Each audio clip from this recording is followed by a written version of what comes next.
All right, so here we are on another day. I finished up last night at about 10:30, and there was about 2.5 hours in there of wrangling to get that heat exchanger back in, and I decided to go back through the passenger compartment to get it because in order to take off those oil cooler lines off the transmission, I was going to have to disassemble quite a bit of additional stuff, and I figured I could wrestle it, and I did. But let me give you an update on what we got going on. As of 10:30 last night, I got the heat exchanger in, the water pump back in place and torqued, the power steering pump is back in place now, and we're going to do the timing belt today. So let's get rolling on that. Alright, we got to do this inspection cover here. And then once we get this undone, we'll turn the motor over so we can get our locking device in there. And then we'll go ahead and start to take off the pulley. Alright, so I got my 36 mil low profile socket, my breaker bar, and I got this from Tecton because you can like order one socket and it won't kill you for it.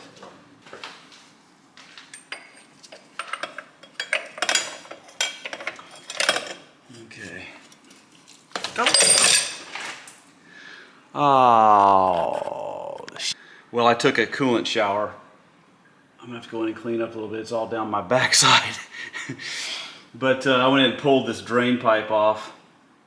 So that doesn't happen again. I thought I had all the coolant out because I had the front drain plugs pulled for quite a while, but not such luck. But anyway, at least I got the engine rotated where I need to. Let's get this, this locking device put in. All right, here we go. All right, now I'm gonna go ahead and snug this thing up a little bit. All right, looks like we're ready to break loose the flywheel. I mean, I keep calling it flywheel, the pulley up front. Oh,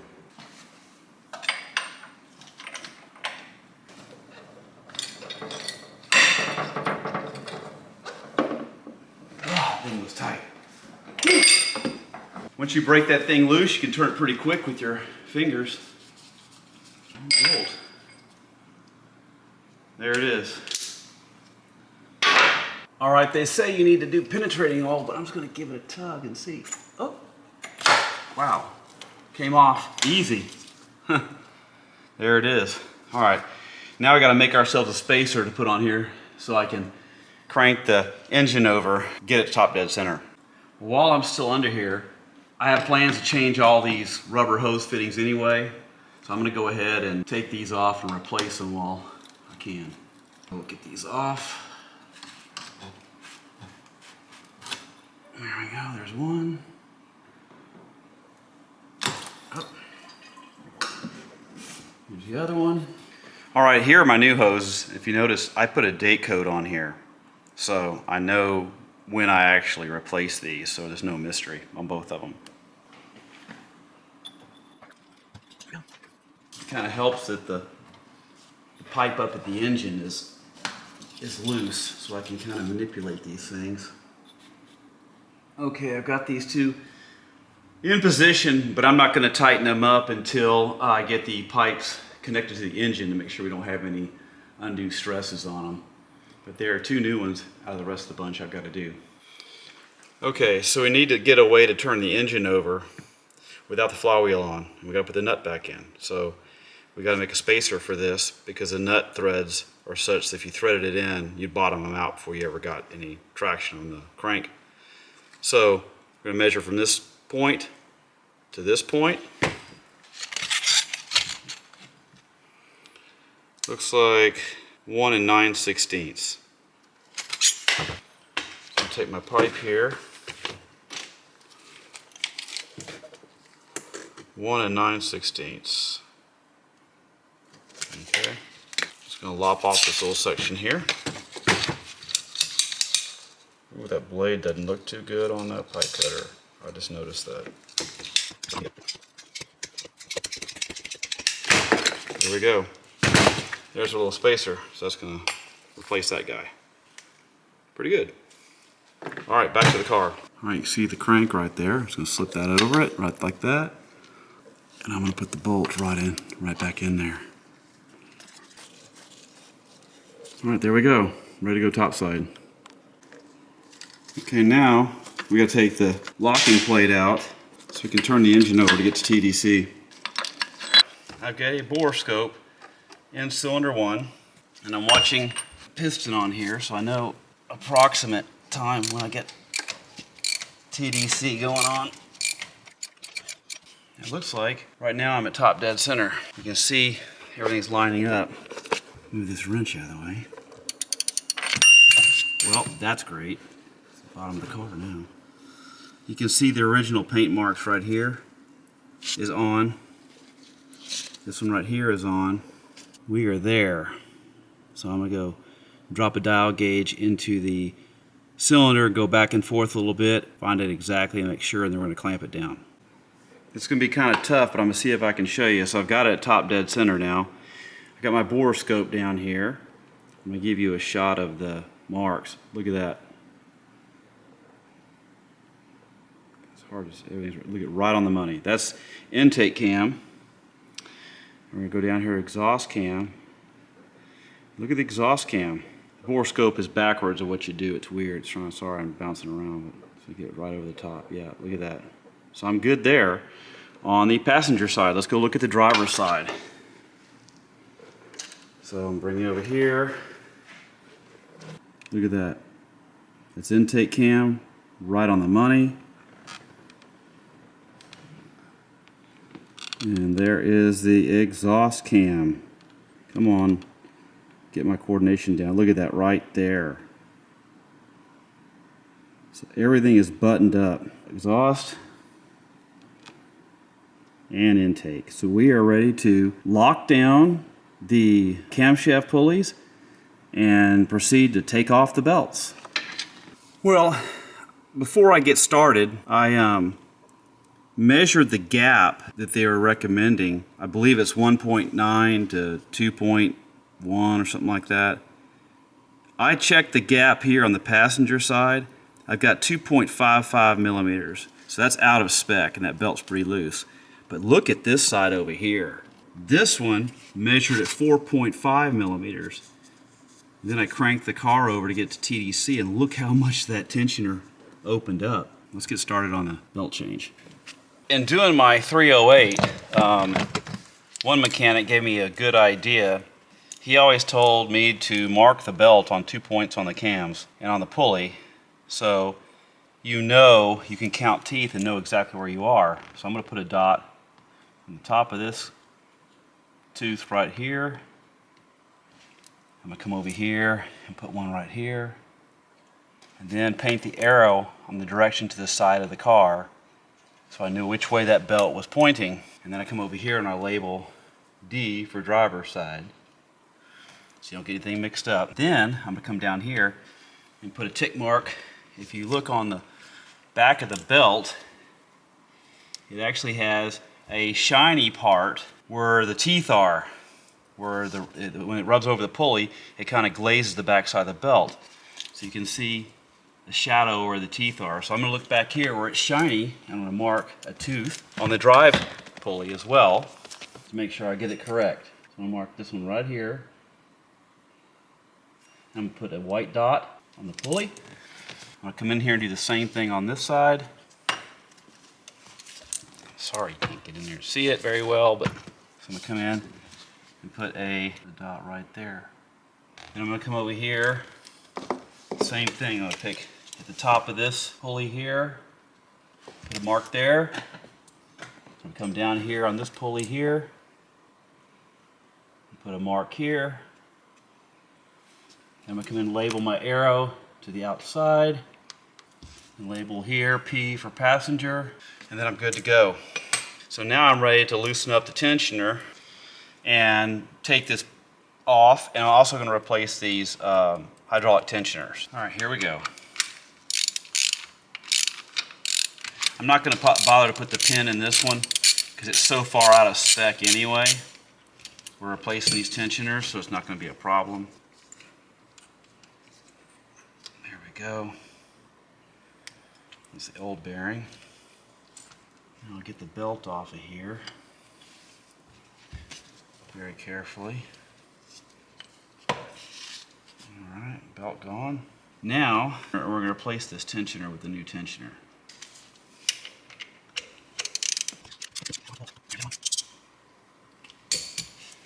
I think the new tensioners came with new bolts. We're going to check. Okay, here's my new box of tensioners from T. Rutland's. And notice they've already got the locking pin in there, which I'm going to save once we do this. There is one. And here is the other. This one's got a little ferrule in there for some reason. It probably is what's going to be on this side over here. So what do they have in their bag of tricks? So it looks like we have 4 washers, 1 large bolt there. That's got to be that one right there. So yes, they did give us some new bolts. And then here are the small ones. I think in the TSB bulletin, when they were upgrading the tensioners on the earlier 360s, they changing some hardware out, including these tensioners. So there we go. Put the washers in 2. So 2 wavy washers. This thing put into place.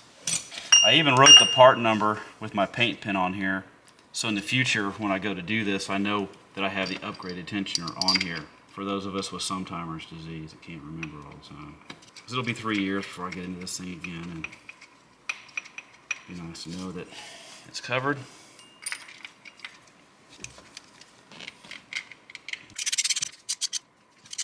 And now I got a set of pins without having to buy a set. Not a bad deal. Okay, now I gotta get my torque wrench out. And according to our torque specifications, we're looking at tightening of belt tensioner bracket, 49 Newton meters. So 49 Newton meters. All right.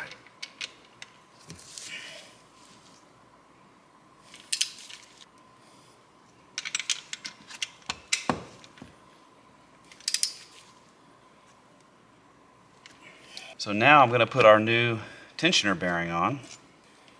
Old versus the new. I don't know what brand this is. Might be OEM. Looks like it's an OEM one. It's going to go on right here. Okay. There, that's all done. So I'm now going to go transfer my marks onto my belt and get my belt ready to install. All right, I've transferred my paint marks onto my belt. Here's my drive pulley and my intake and exhaust pulley mark. Start by very carefully lining it up on the drive pulley right there. And once I got it locked in, I'm gonna use some of these clamps. I'll do that to hold it. I'll bring the belt up here.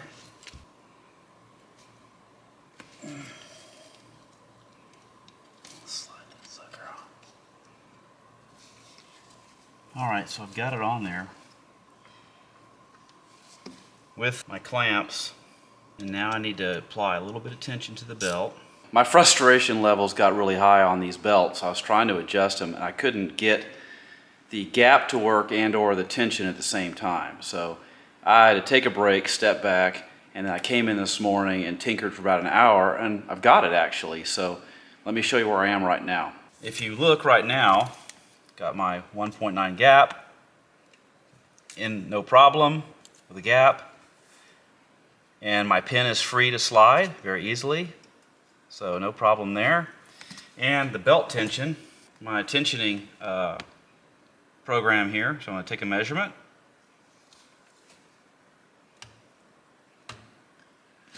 So we're at 110 on this first one.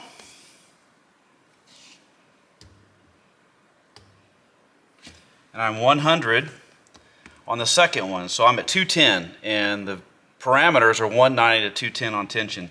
So this guy is right on the money. So we come over here to the driver's side. My little tool is free. I've got my gap, but it is really tight over here. And then tension here, we'll do the same thing, measurement.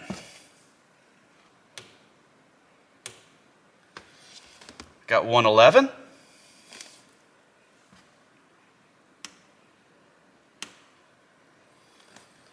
And 93.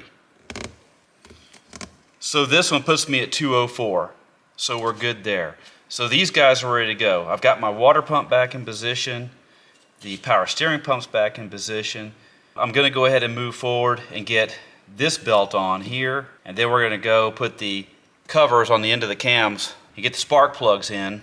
Then I'm going to move forward to finishing the cooling hoses and get ready to start it up. All right, I'm going to double check my torque to 45 Newton meters.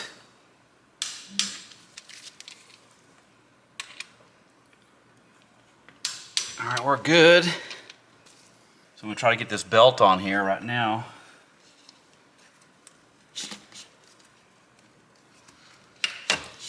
All right, that belt's on. So what I'm doing right now is I'm tightening up my power steering belt. And I'm actually moving the bolt counterclockwise, which is counterintuitive because that's what actually tightens the belt. Once I get it closed, we're going to have to do a belt reading. According to my notes, the power steering belt's got to be 267 hertz to 275 hertz. Let's just see where we are right now.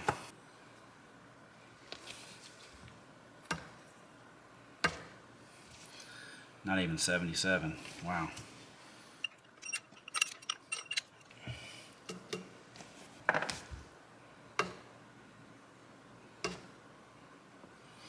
$182.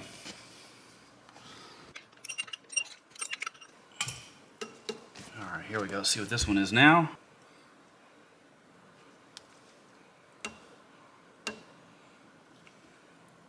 $222. So a little bit more. All right, I believe I've got it close, so I'm gonna go ahead and take a reading.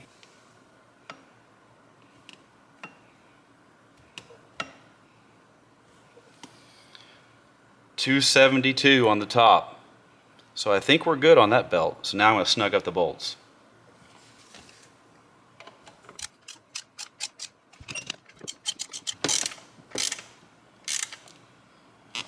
Now I need to torque them to 25 Newton meters.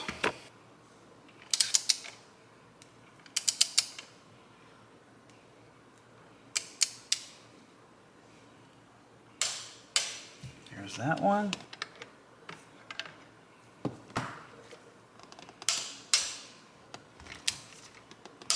There we go. All right, power steering belt's ready to go.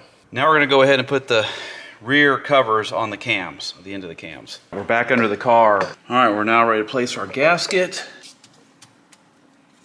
Right there's my gasket. Now my end cover plate.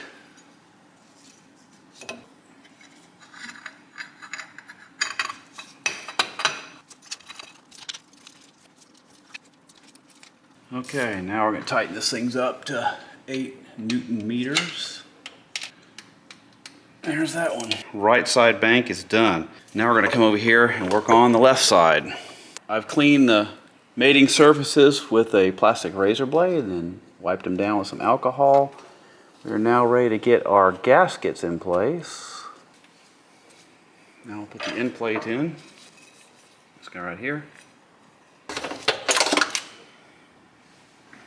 I've got the timing belts on, and now I'm going to gap the spark plugs, get those installed so I can get the engine turned over and give it a quick start and make sure everything's okay. So these are the ones I took out. These are the original plugs. Not too bad, they burn pretty evenly. So we're going to go ahead and gap out all our new ones.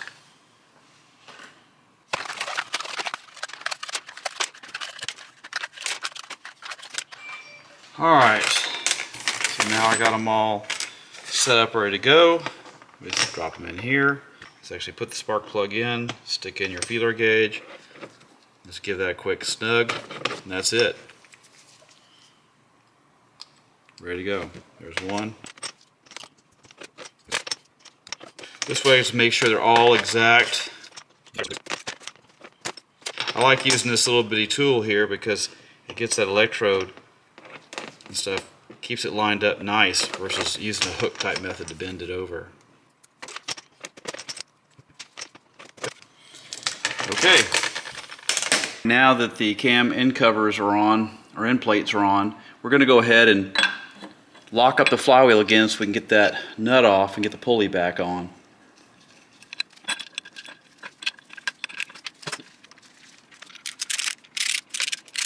Now we're going to get to the pulley. Now that it's locked, we can get the bolt out of here and the spacer.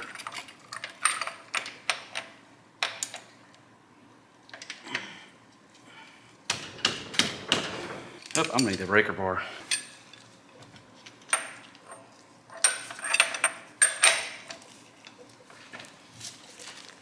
There we go. All right, the spacer's off. Now time to put the pulley back on. Where's our Woodruff key? Up the top quarter.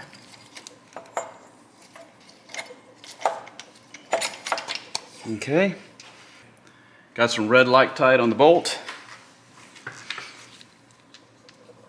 Get this guy going here. We gotta tighten this up to 144 foot-pounds, I believe. Okay, there we are, hand tight. Okay. All right, now time for the torque wrench. All right. No way. Did I hit it right off? Okay. Pulley is on. When we're down here, we're going to go get this absorber block put back in place.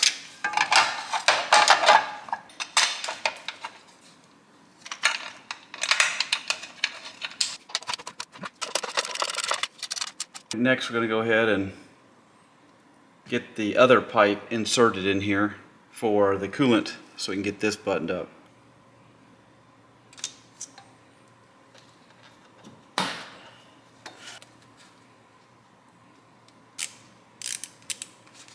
These hoses I'm not going to put tight until I get the upper part all connected, and then I'll line all this up. And then I'll come down here and get these all put in. Now that we got these temporarily in place, I'm going to go ahead and pull off the locking bracket, and then we can get topside, do the spark plugs. Now I've gotten this pretty much buttoned up. All right, we'll get this off and we'll put the inspection cover back on.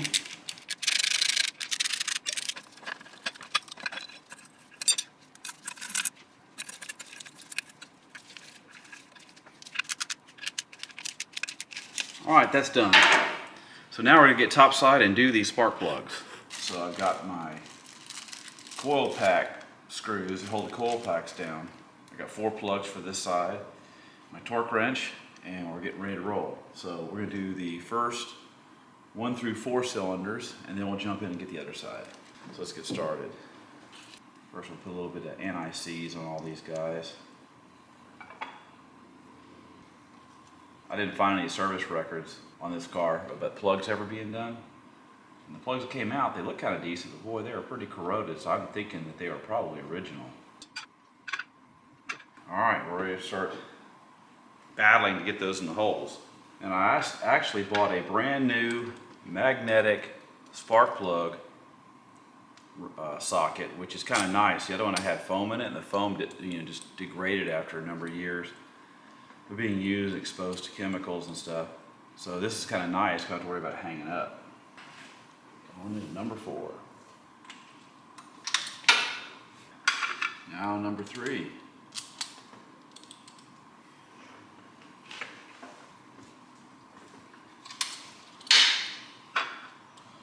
Now number 2. Now the hardest one, number 1. It's all the way up against the cabin. Okay, I'm going to leave that socket in place, and I'm going to go ahead and grab my torque wrench, torque this to 9.8 Newton meters. I'm going to start number 1 and work my way back. Now I need to put in the coil packs. Probably get a light down here so I can see. The coil packs, thankfully, are numbered. Now, I've got a little trick for getting these screws in there with the washers. So key is a good magnet like this. It actually has enough magnetic pull to hold that washer. So now I can just stick this in the hole. They get in there without having to fumble and drop them. Number 2. Now it's a matter of getting them started. Next is my little socket.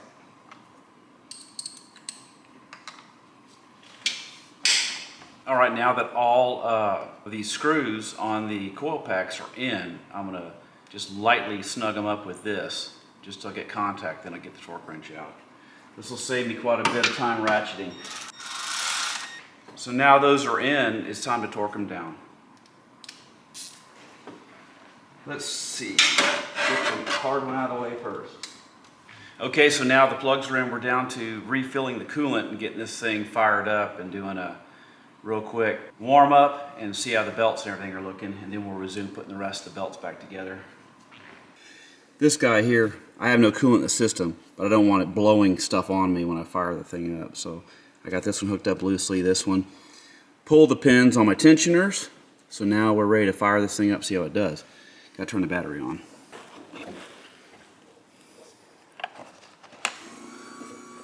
There we go. Okay. The alarm. Let's see.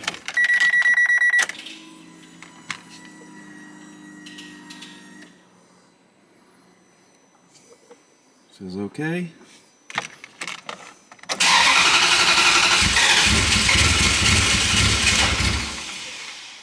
Almost. Let's see if I can get some gas. Sorry for the shaky camera.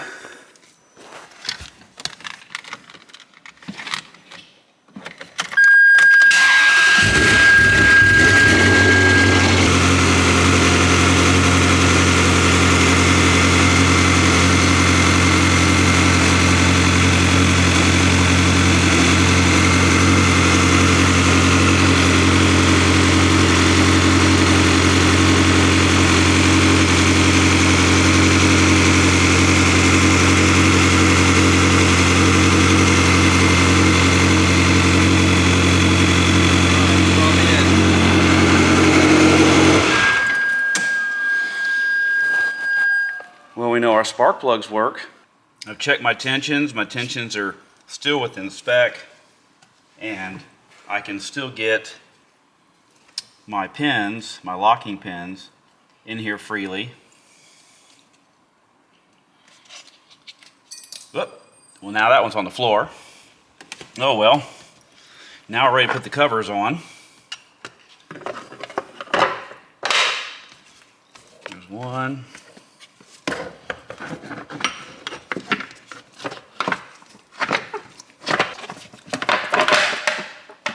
Number 2.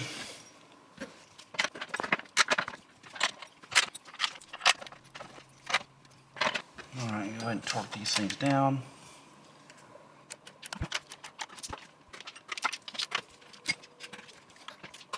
All right, now those are all torqued up. Now we're ready to go ahead and get the last 2 accessory belts on, or 3 actually. Tension them up, then we'll put the hoses back up, then it's time for coolant. Now we're gonna get the AC belt on.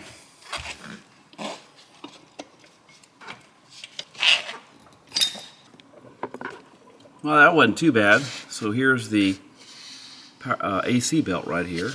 Move that out of the way. You can see it right there. So I got that on. It's not tight by any means, but I'm gonna get both of them on, then we're gonna snug them up.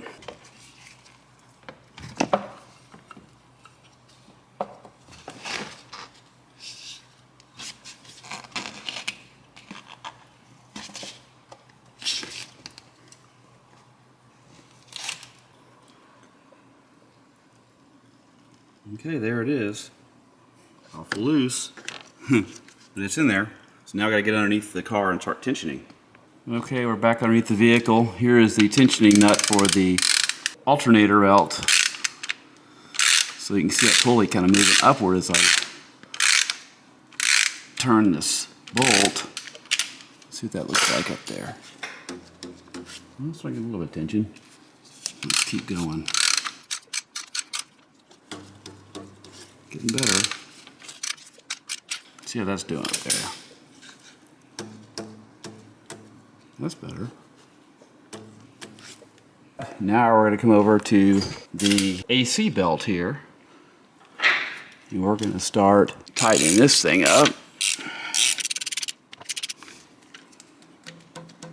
All right, that sounds pretty good. Now I'm going to go look up how much tension we need on this belt in hertz so I can get my phone down here and check it. And then it looks like we're going to check the other one from the top. And then I can snug up this little guy here. And then we're done down here. Oh, we got to put the cover on here. That's right, still. All right, here we go. We're going to get a tension reading.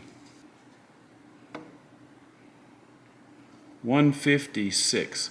We need AC belt 156 to 164. Let me try that again.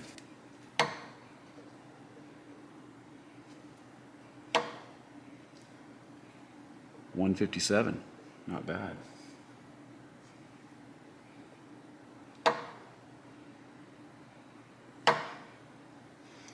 $158. So it's pretty consistent. We put a little bit more on it. Let's see where we are now. 163. 164. 163 is the high side of normal. So it's supposed to be 156 to 164. We're good. All right, since I got the tension good, I'm gonna go ahead and snug up my lock nut on my pulley. Okay, got that. Okay, now I need to move this little idler pulley over where it just barely touches the belt, they say.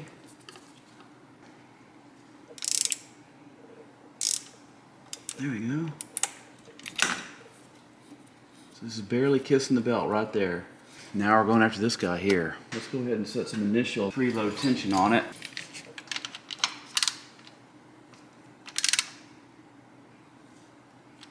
That belt is supposed to be 116 to 124.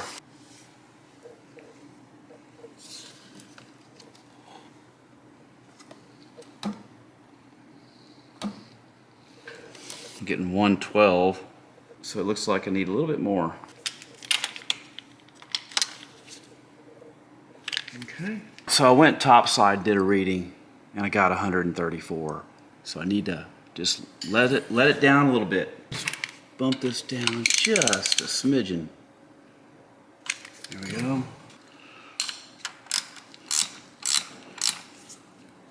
Okay, now we have the belt's tension correctly. We got that done. We are going to put on the pulley cover. And it's got some insulation here. I guess that's what that really is for. And it goes over the pulley here and bolts to the other half of the cover that we got to put on inside the car. So we're going to slide this up in here. So we're all done down here. Okay, top side. We're finished down below. The last thing we need to do belt-wise is to get this little idler pulley where it barely touches the belt. So I'm just going to push it right against there.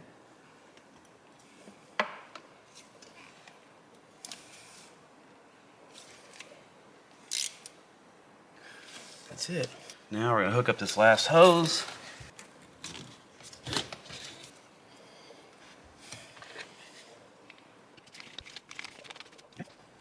And then we have this hose that goes right here.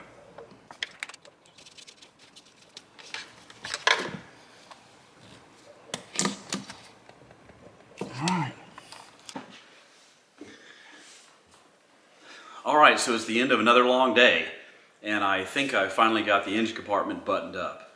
I truly underestimated the time frame it was going to take me to do this work. I thought I'd be in it for maybe 2 days, but not going to happen. But as long as I can make my surgery date at the end of the month, then I'm doing good. But anyway, as of now, we have the timing belts are complete, all the accessory belts are complete, plugs are done, all the cam cover ends are back in, and so we're ready to dive into the cooling system tomorrow. And that will consist of replacing all of the small little pipes that connect the aluminum tubing from the engine all the way forward to the front radiators. So we'll get that in tomorrow and get that portion done. I'll be ready to recharge the cooling system and get the car a little further along. So I hope you liked the video. If you do, subscribe, and we'll see you next time. Thanks.